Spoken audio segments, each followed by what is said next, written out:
भगवान राम की लीला अपरंपार बताई जाती है। भगवान श्री राम और उनके भाई श्री लक्ष्मण का प्रेम अगाध था। 14 वर्ष के वनवास में लक्ष्मण ने एक भी क्षण अपने भाई का साथ ना छोड़ा।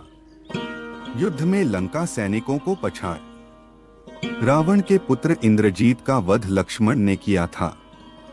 बताया जाता है कि अगस्त्य ऋषि ने इस बात की घोषणा भी की थी कि इंद्रजीत को स्वयं राम भी नहीं मार सकेंगे, उनका वध सिर्फ और सिर्फ लक्ष्मण कर सकेंगे। लक्ष्मण अपने भाई श्री राम का बहुत सम्मान करते थे। उन्हें श्री राम से बहुत प्यार था। भगवान श्री राम के लिए लक्ष्मण कुछ भी करने के लिए तैयार रहते थे। लक्ष्मण ने श्री राम के लिए बहुत से त्याग किए थे। हालांकि उनका एक ऐसा त्याग भी था जिसके बारे में बहुत ही कम लोग ही जानते हैं। आइए आपको बताते हैं लक्ष्मण जी से जुड़ा कुछ ऐसा ही प्रसंग जिन्हें सुनकर पता चलता है कि उनके जैसा वीर कोई और नहीं। रावण के पुत्र इंद्रजीत के वध को लेकर अगस्त्य ऋषि ने क्यों कहा था ऐसा, सुनिए आप भी ये दिलचस्प लोक कथा। नमस्कार दोस्तों, आपका हमारे चैनल में बहुत बहुत स्वागत है। आइए जानते हैं कौन सा सच छुपाएगा। लक्ष्मण ने श्री राम से पहले चैनल को सब्सक्राइब कर लीजिए, बिना वीडियो स्किप किए अंत तक देखिए। चलिए देर ना करते हुए आपको बताते हैं इस दिलचस्प और रोचक कथा के बारे में। अगस्त्य मुनि ने इस दौरान श्री राम से एक बड़ी बात कही। हिंदू पौराणिक कथाओं के मुताबिक एक बार अगस्त्य मुनि श्री राम से मिलने पहुंचे थे। इस दौरान श्री राम उन्हें लंका युद्ध के बारे में बता रहे थे। उन्होंने बताया कि किस तरीके से रावण और कुंभकर्ण जैसे वीरों का उन्होंने वध किया था। श्री राम लक्ष्मण की भी तारीफ कर रहे थे। उन्होंने अगस्त्य मुनि को यह बताया कि मेघनाद जैसे ताकतवर राक्षस को उन्होंने कैसे मारा था। अगस्त्य मुनि ने इस दौरान श्री राम से एक बड़ी बात कही।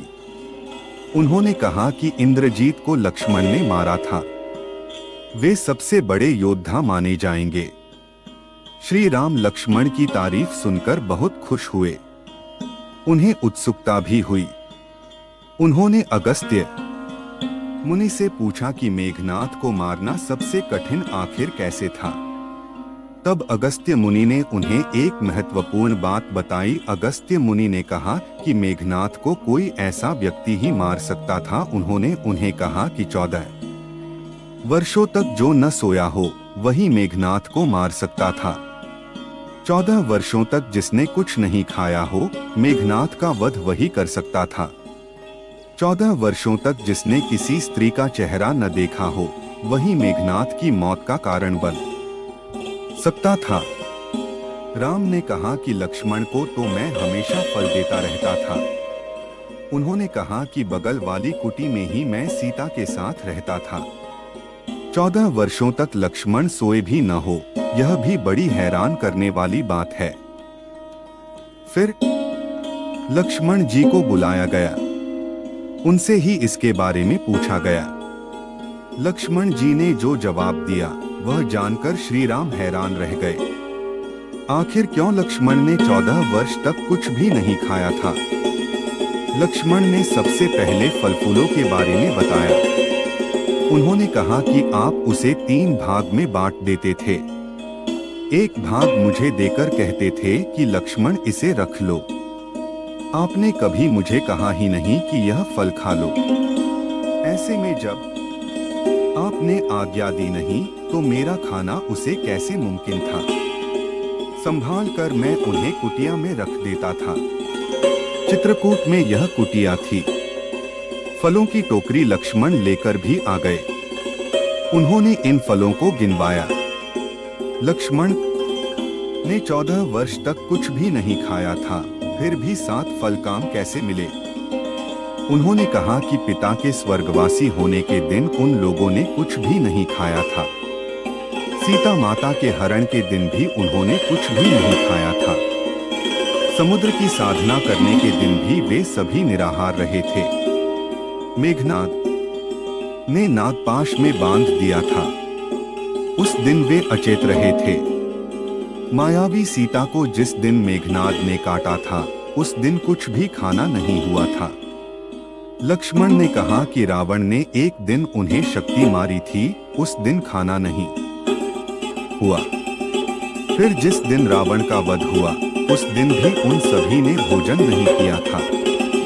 विश्वामित्र मुनि से सीखी विद्या और रखा भूख पर नियंत्रण। लक्ष्मण ने बताया कि विश्वामित्र मुनि से उन्होंने बिना कुछ खाए जिंदा रहने की विद्या सीखी थी। इससे उन्होंने अपने भूख पर नियंत्रण रखा। निंद्रा देवी को अपने बाणों से भेद दिया। इसके बाद लक्ष्मण ने 14 वर्षों तक नहीं सोने के बारे में बताया। उन्होंने कहा कि रात भर वे बाहर पहरेदारी करते थे। नींद उन्हें आई थी, लेकिन उन्होंने अपने बाणों से नींद को भेद डाला था। साथ ही नींद हार गई थी। उसने कह दिया था कि 14 वर्षों तक वह मुझे नहीं छूने वाली। उसने हालांकि यह कहा था कि राज्याभिषेक के वक्त वह मुझे घेर लेगी, इसलिए आपके राज्याभिषेक के वक्त मेरे हाथ से छतरी गिर गई थी। 14 वर्षों तक नहीं सोने के कारण लक्ष्मण को गुडाकेश भी कहा गया है। इसका मतलब होता है नींद को जीतने वाला। कहा यह भी जाता है कि निद्रा देवी से लक्ष्मण ने 14 वर्षों तक उन्हें न सोने देने की प्रार्थना भी की थी। निद्रा देवी ने लक्ष्मण से तब पूछा था कि उनके बदले कौन सो सकता है। लक्ष्मण ने तब अपनी पत्नी उर्मिला का नाम लिया था। निद्रा देवी उर्मिला के पास पहुंची तो वे खुशी खुशी इसके लिए तैयार हो गईं। उर्मिला 14 वर्षों तक सोती रहीं। उन्होंने अपनी और लक्ष्मण दोनों की नींद पूरी की। 14 वर्ष तक लक्ष्मण ने माता सीता का मुंह नहीं देखा। अब इन्होंने सीता जी को नहीं देखने के बारे में बताया। उन्होंने कहा कि उन्होंने केवल सीता माँ के चरण ही देखे थे, उससे ऊपर उन्होंने कभी भी नहीं देखा था। माँ सीता के चरणों के आभूषण को ही वे बस पहचानते थे। इसी वजह से सुग्रीव ने जब माँ सीता के आभूषण दिखाए थे तो वे केवल पैरों के आभूषण को ही पहचान पाए थे। सब जानने के बाद श्री राम बड़े भावुक हो गए थे। अपने भाई के त्याग को डोट जानकर उन्होंने लक्ष्मण को गले लगा लिया था। दोस्तों, आज के लिए बस इतना ही। उम्मीद है आपको हमारी कहानी पसंद आई होगी। चैनल को सब्सक्राइब और वीडियो को लाइक कर दीजिए। धन्यवाद।